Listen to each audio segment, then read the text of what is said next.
Hello friends, very good morning. ಇವತ್ತಿನ blog start ಮಾಡೋಣ.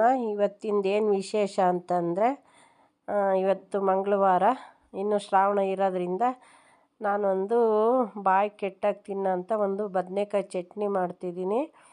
ಇನ್ನು ಯಾವ ಸಾಂಬಾರು ಮತ್ತು ಯಾವ ಪಲ್ಯ ಇದ್ರೂ ಈ ಚಟ್ನಿ ಮುಂದೆ ಯಾವುದೂ ಇಲ್ಲ, ಬದನೇಕಾಯಿ ಚಟ್ನಿ ಅಂತೇಳಿ.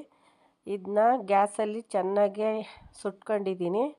ಅಂದರೆ ಎಣ್ಣೆ ಹಾಕಿ ಒಂದು ಸ್ವಲ್ಪ ಹುರಿದಿದ್ದೀನಿ. ಹುರಿದು ನಂತರ ಬದನೇಕಾಯಿ ಒಂದು 4 ತಗೊಂಡಿದ್ದೆ ಚಿಕ್ಕದು, ಮತ್ತು ಒಂದು 15 ಹಸಿಮೆಣ್ಸಿನ್ಕಾಯಿ, 2 ದೊಡ್ಡದು ಟೊಮಟೊ ತಗೊಂಡಿದ್ದೀನಿ.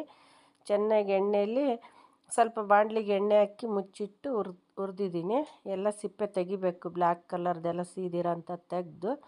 ಅದಕ್ಕೆ ಮೆಣಸಿನ್ಕಾಯಿ, ಒಂದು 2 ಬೆಳ್ಳುಳ್ಳಿ ಹಾಕಿದ್ದೀನಿ, ಉಪ್ಪು ಚೆನ್ನಾಗಿ ಕುಟ್ಟಿದ್ದೀನಿ ನೋಡ್ರಿ. ಒಂದು ಲೋಟದಲ್ಲಿ ಚಪಾತಿ ಲತ್ತುವಡೆಯಲ್ಲಿ ಕುಟ್ಟಿದ್ದೀನಿ. 2 ಟೊಮಟೊ ಹಾಕಿ ಚೆನ್ನಾಗಿ ಕುಟ್ಟಿ ಬದನೇಕಾಯಲ್ಲಿ ಹುರಿದಿರೋಂಥ ಬದನೇಕಾಯಲ್ಲಿ ಹಾಕಿ ಚೆನ್ನಾಗಿ ಕೈಯಲ್ಲಿ ಕಿವುಚ್ಬೇಕು. ಕಿವುಚಿದ್ರೇ ಅದು ಟೇಸ್ಟ್ ಬದನೇಕಾಯಿ ಚಟ್ನಿ ಅಂತಂದರೆ. ಅದಕ್ಕೆ ಚಿಕ್ಕದಾಗಿ ಕಟ್ ಮಾಡಿರೋ ಹಸಿ ನೀರುಳ್ಳಿ ಹಾಕಿದ್ದೀನಿ. ಹಾಕಿ ಚೆನ್ನಾಗಿ ಕಲಸಿ ಒಂದು ಬೌಲಲ್ಲಿ ತೆಗೆದು ಎತ್ತಿ ಇಟ್ಕೊಂಡಿದ್ದೀನಿ. ಇದಕ್ಕೆ ಕಾಂಬಿನೇಷನ್ನು ಮುದ್ದೆಗೂ ಬರುತ್ತೆ, ಚಪಾತಿಗೂ ಬರುತ್ತೆ, ರೊಟ್ಟಿಗೆ, ರಾಗಿ ರೊಟ್ಟಿಗೆ, ಜೋಳದ ರೊಟ್ಟಿಗೆ, ಏನು ಜೊತೆಗೆ ಬೇಕಾದರೂ ಬ್ಯಾಟಿಂಗ್ ಮಾಡ್ಬೋದು. ಅಷ್ಟು ಸೂಪರಾಗಿರುತ್ತೆ. ಬಿಸಿ ಅನ್ನಕ್ಕೆ ತುಪ್ಪ ಹಾಕ್ಕೊಂಡು ತಿಂದ್ರೂ ಚೆನ್ನಾಗಿರುತ್ತೆ. ಒಟ್ಟು ಇದು ತುಂಬ ಸೂಪರಾದಂಥ ಒಂದು ರೆಸಿಪಿ. Thank you friends.